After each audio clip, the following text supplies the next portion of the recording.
You have probably seen these motivational videos that get millions of likes and views, and you wonder, how do they do it? Well, I actually also make these type of videos, and I've done it for long enough time to show you the secrets of how to go viral. Today, I'll show you how to make this one. How much I motivate you. It all comes down to how bad you want it. Nobody's coming to save you. So get up and be your own hero. My 6-step process of editing these motivational videos is as follows. And the first one is music selection.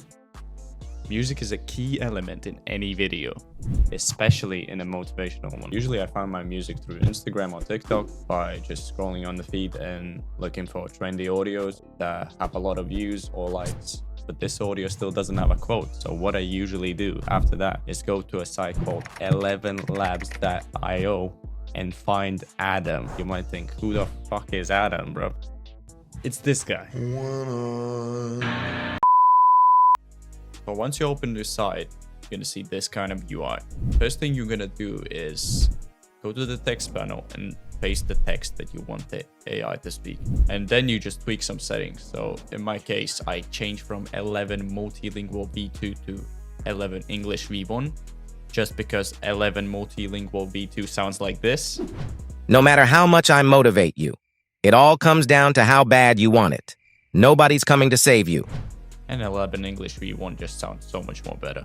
Switch it to Adam, my G, and voice settings you don't change. Then you click generate, and then the AI is going to generate your quote. So after that, I import everything into Premiere and listen to the masterpiece I created. No matter how much I motivate you, it all comes down to how bad you want it. Nobody's coming to save you. So get up and be your own hero. That sounds pretty decent. So now I'm going to add markers to the beat, so later it's easier to sing the clips. To do that, you click on the music that you have, you press play, and then press the M keys when the beat drops, just like this. No matter how much I motivate you, it all comes down to how bad you want it. Nobody's coming to save you. So get up and be your So the next step is shot selection. So at this point, I start adding clips to the markers that I made before. But wait, Patrick, I don't know what kind of clips I have to use. Shut the fuck up and listen. So what I usually look for in clips is, first of all, constant movement, so there's always something happening in the background. Second of all, focus on the subject, so you have to make sure that there's no NPCs in the background to distract the viewer's attention. And lastly, good lighting. Make sure that the environment is well lit, so you don't have to spend a lot of time on color grading. Which brings us to the next step, which is color grading. This is probably one of the most annoying steps on the list. Just like that one guy in school who, before the class ends, reminds the teacher that we had homework. Yeah, I'm talking to you. What the fuck? Even though color grading is such a pain in the ass, it's one of the most important steps that you cannot skip. So first of all, analyze your footage. Make sure it's not overexposed, the highlights don't peak, the shadows don't crush. But if you still don't know how to do it, I'll show you real quick. But what I usually do is lower down the exposure, bring up the highlights, bring down the shadows, bring down the whites, and the most important, drop the temperature so it's more aesthetic. Then I copy the telemetry color and apply it to all the clips that I have. Right click on the clip, copy, select all the other clips, right click, paste attributes, telemetry color, okay, and then every clip is going to be color graded.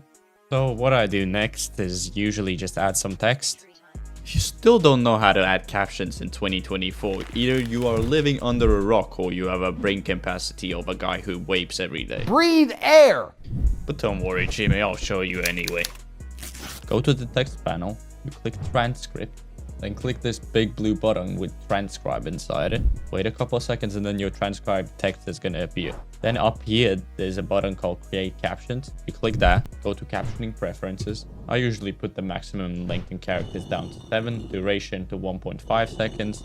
And you also make sure that you put it into single line. Then you click create captions, then select all the captions and go to essential graphics.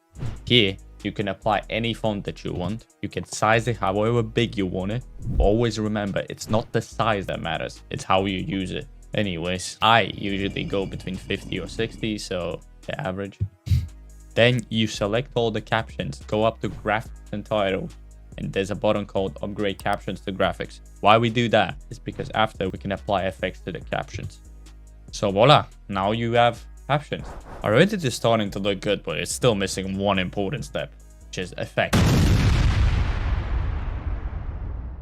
So an edit without effect is basically like a single model without child support. In both cases, at the end, there's only frustration and regret. I'm gonna get cancelled. So first thing I do is just analyze my footage a bit. So as you can see, my video just feels a bit static. There's no movement. So what I do is add some movement. So first thing I'm gonna do is apply a transform layer. So to do that, go to effect, search for transform, apply it to the clip, use the scaling options. I usually scale it up to 106 to 110, then copy, apply this transform layer to every single clip. And here you go, you have some movement. Now I'm going to show you how to make this zoom through transition with this clip. First, right click the clip and then replace it with After Effects composition. Here I added the text layer on top as well. Then I keyframe the text going up to the moon. Then I ease the keyframes. You can do that by pressing F9. Then I add a new camera layer. The default settings are okay. Now you keyframe the positioning and the point of interest of the camera, move some frames, press the letter C, use the mouse to move into the letter, then I change the speed curves, then I add a shape layer between the letter O and the moon, duplicate the layer, invert it, keyframe the opacity on the moon's layer, and the most important thing you should add is motion blur. You can do that by checking this little box. After that, I added the second clip, made a transition from the moon to the clip by keyframing the opacity, added some shakes and scaling, and that's about it. Now I'm gonna show you how to make this cool split layer rotoscope transition. Open After Effects again, click this little button that is called roto brush. You click the button, then we double click the clip that we want to roto brush. If there's an error when you try and rotoscope, go up to composition settings, then change the frame rate to whatever your error says change to. When you change it, the error should be gone. Then you can continue rotoscoping yourself out. After you rotoscope the first frame, go to the last frame and AI is going to do all the job for you. If you're happy with your rotoscope, just freeze it and move on. Now you should have a naked clip with no background. Bring the background back. You just duplicate the layer and delete the roto brush on the bottom layer. Then I bring up the rotoscope, split this clip in half, and then take the second clip and put it behind. Keyframe the movement of the rotoscope layer. Then to finish the edit, I add shakes, scaling, and of course motion blur. Now I'm going to show you how to make this split screen transition. But before you replace the footage with After Effects, make the footage 5 frames longer, just so you can transition from the last clip into this one. Then you open After Effects and cut the video on the 5th frame. Then here, take the pen tool and split the clip in 2 parts. Then you duplicate the layer, invert it, and now you should have a completely intact clip. Now keyframe the positioning, so one clip starts from the bottom and the other one starts from the top. Ease the keyframes, apply motion blur, add some scaling, add some shakes, and that's your transition. And the next clip I'm gonna show you is the 3D duplicate layer clip. So first thing we're gonna do is roto brush ourselves out again. Also, as you can see here, I'm using a different type of roto brush tool. It's called Refine Edge tool. It's used for roto brushing stuff that is hard to analyze, like hair or particles. To access this tool, go up to the roto brush, hold Alt and left click it, and it's gonna automatically change. After you're happy with your roto brush, freeze it, duplicate the layer, bring back the background, then duplicate the rotoscope 3 times. The top layer you don't touch, you touch the bottom ones, pause. Then I'm gonna keyframe the movement of the rotoscope layers, just like this. And then at the end it goes down. Then again, you add shakes, scaling, and yada yada yada. And of course, man, check motion blur. And the last step we have to do is add some sound effects. So in my case, I just put some swooshes in between the transitions, just like this. Or add some hits like this. So yeah, when that's done, we'd render it and post it on social media and hope that it gets more than 10 likes. That's about it. Bye.